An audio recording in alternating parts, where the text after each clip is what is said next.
What's good, everybody? Corbino here, and we got some good reads as always for our Thank God It's Wednesdays, and we're gonna start it off with Titans 24 through 26.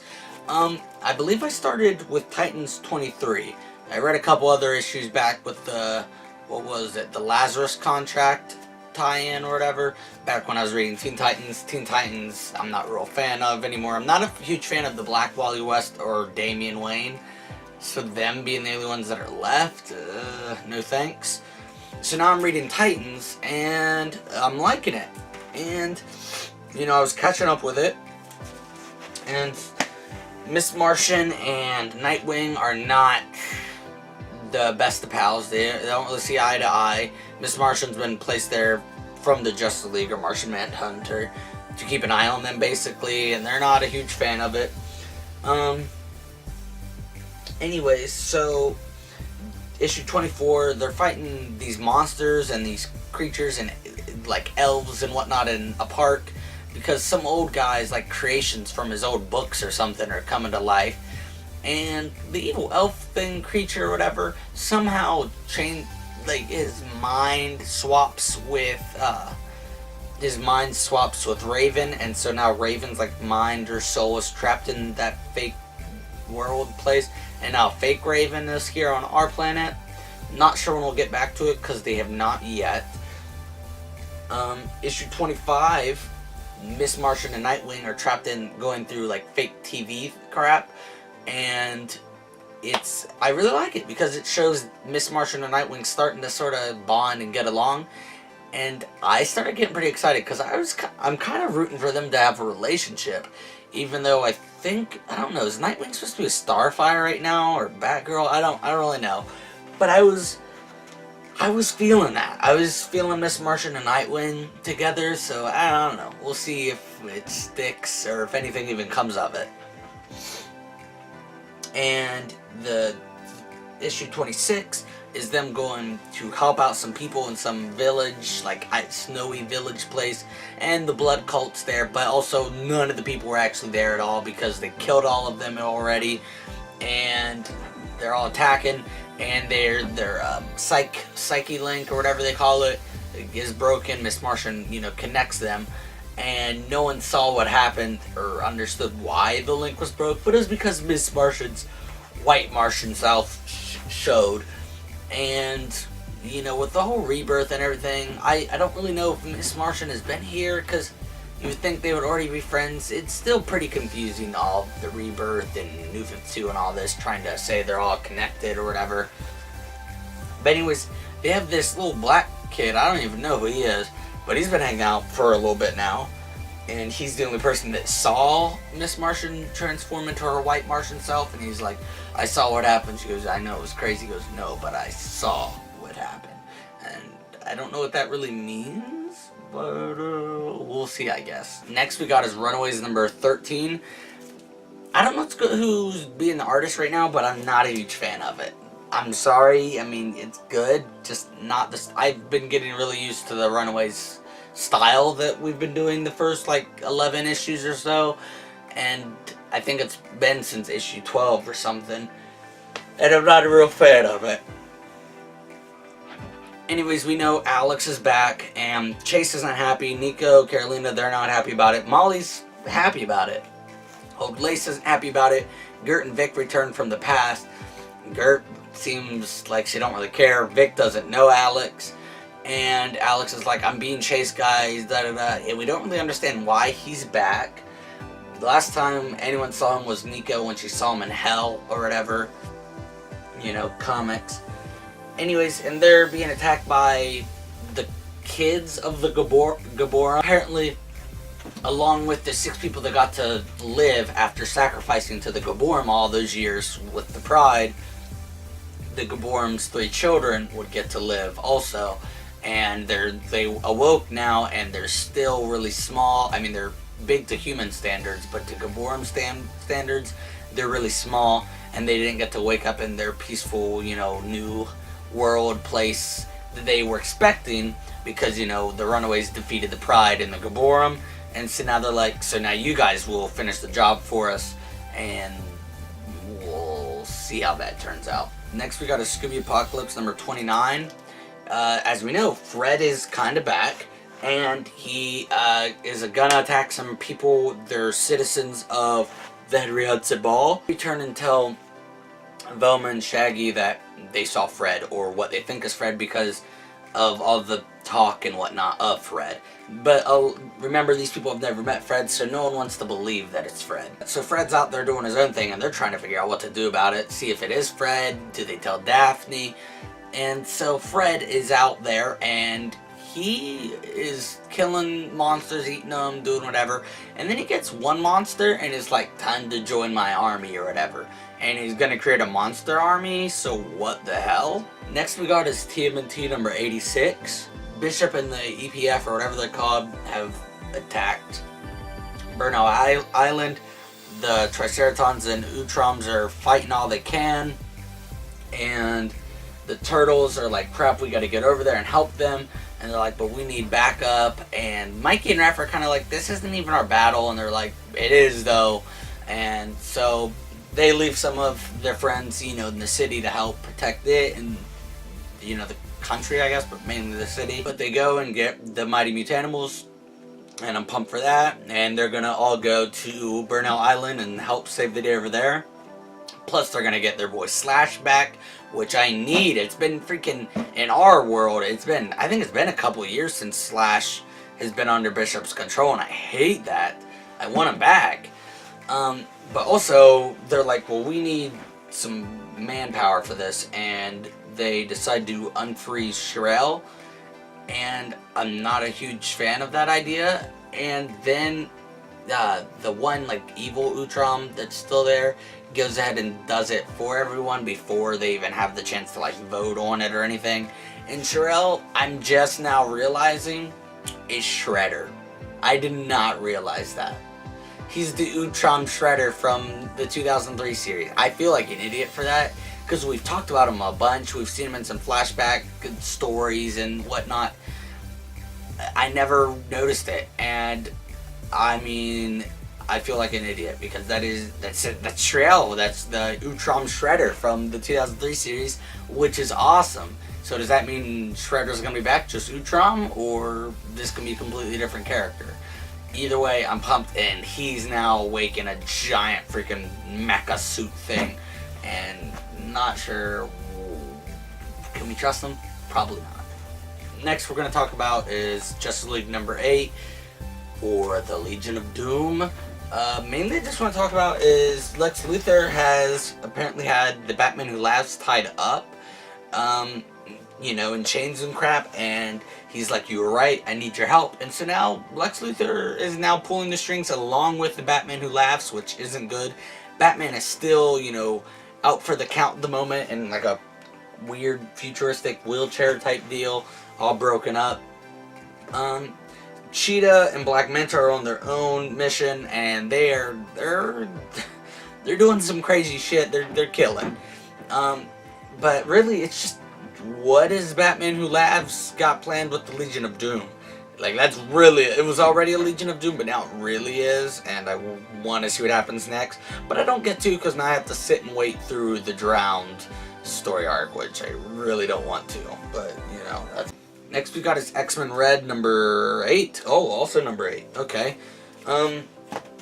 They need to, the team needs to broaden their expanse or whatever to get Cassandra, Nova out of everyone's heads and crap, and with the little nanites or centonites or whatever they're calling them.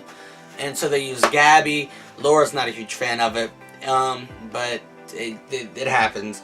They use Gabby, and she gets a little too weak and messed up, so they use Laura, and there's a big tsunami coming to crash, and they succeed, kind of, but like there's a giant tsunami coming, storm goes out. It was kind of a confusing issue, but also a good issue. I mean, confusing for me at least. But they're like, Cassandra Nova's gone, like she's out of their heads gone, but like she's not gone, because now Rachel is on the way to get Jean, and it shows a little like, Rachel, it's time to destroy your mother, tear her apart, or something like that. So, thank you, Cassandra Nova, thank you. Next we got is Champions number 24.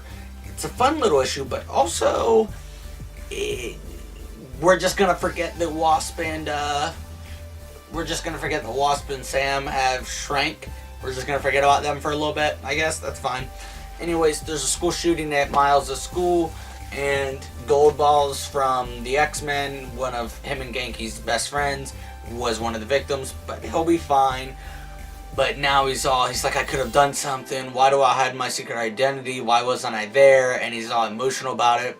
And the team doesn't really relate. Like, Vision, or Viv, Brawn, Ironheart, all of them are like calculating it and thinking of different ways of how things could have, like, no one's going about it how Miles is, and he's feeling weird about it. And Kamala, you know, makes him feel better about it, and I love it, and it's dope because forever ago I shipped them. I don't know if I ship them anymore, but I definitely love their friendship. Like, it's seriously such a great friendship that goes between both of their comic series, the Champions, All New, All Different Avengers, and any other comics they pop up in. They're really good friends, and they're there for each other in hard times like this. And it was a good little issue, a little break from what's going on in the Champions' lives. Next we got is X-23 number 4. Now, we know that Gabby is... Now, Laura was too late to save Gabby from becoming a cuckoo, and now she's Esme, I believe, is the one is in Gabby's head. So Gabby's, you know, repressed in there somewhere. But Laura also has one of them in her head, but Laura's not repressed. She and the other cuckoo in her head can talk at the same time. And the other cuckoo, who the others treat crappy, is teaming up with Laura. It's very, very complicated. The Cuckoo sisters are very crazy and evil. And, yeah, Laura's like, hey, you're gonna help me get out of this. Well, the other Cuckoo's like, you're gonna help me get out of Laura. And Laura's like, and you're gonna help me get my sister back. And they're like, deal, let's get this other Cuckoo to help. And we're gonna take down these other Cuckoos and get the other Cuckoo out of your sister. If you understood what I was saying, good for you. Next we're gonna talk about is Marvel 2-in-1, The Thing and Human Torch number 10. It's getting confusing, because, I mean, Fantastic Four issues 1 and 2 have been out, and we know that some Invisible Woman saved them. They saved the day, and they get their powers back. They save the town from the spider, or whatever, it was the crazy Peter Parker version in this universe. They defeat this fake Fantastic Four. They take the others, except for the fourth one, who Thinker or whatever. Was it the Thinker who was in this? Mad Thinker. He stays in this universe, I believe, because he's gone somewhere. But the other three, I believe, the Thing and Human Torch take back to their world with them. So they have found a way to go home, and they're caught back up. Like, now this is gonna be the Fantastic Four issue number 1 takes place a little while after issue 10 of this, but But Doctor Doom and that other girl are still gone, and we haven't seen them for many issues. So I don't know when they'll be back exactly. Because, I mean, technically Doctor Doom was back in an end scene type series deal of the first issue. But I don't know if that's flash forward or what. Like, when does him and that girl get back, and what happened to them while they're gone? Because I want to know that. And also, it kind of makes it seem like this Invisible Woman's from the future, maybe, or something. I don't know, I'm kind of confused, because it would only work if it's Sue, to get their powers back. So I think that it's got to be a Sue from the future or something. But I was kind of confused with that. But yeah, she sort of helps them save the day in a way. But yeah, let me know what's going on. Is it somewhere else in the Marvel Universe? What's going on with Doctor Doom and that girl? And also, what version of Sue is that? Let me know, because I'm confused about it. Please. The next issue we're going to talk about is The Walking Dead 183. Michonne and Elodie are being shown all around the Commonwealth, all of their different communities, towns, buildings, whatever.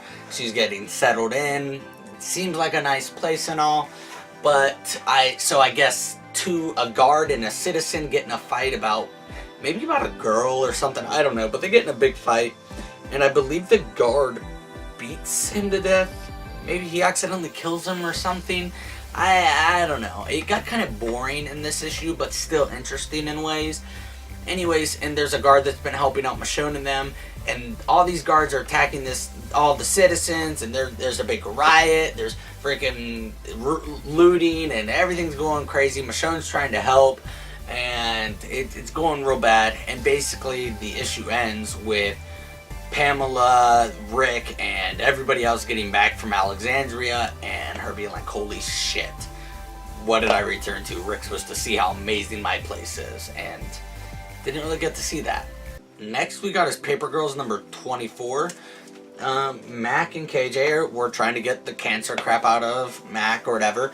Find out she doesn't really have anything or something. Some doctor dude tells her, but he straps her down to a table and tries to kill the girls. And he's like, no, y'all going to jail or whatever the hell.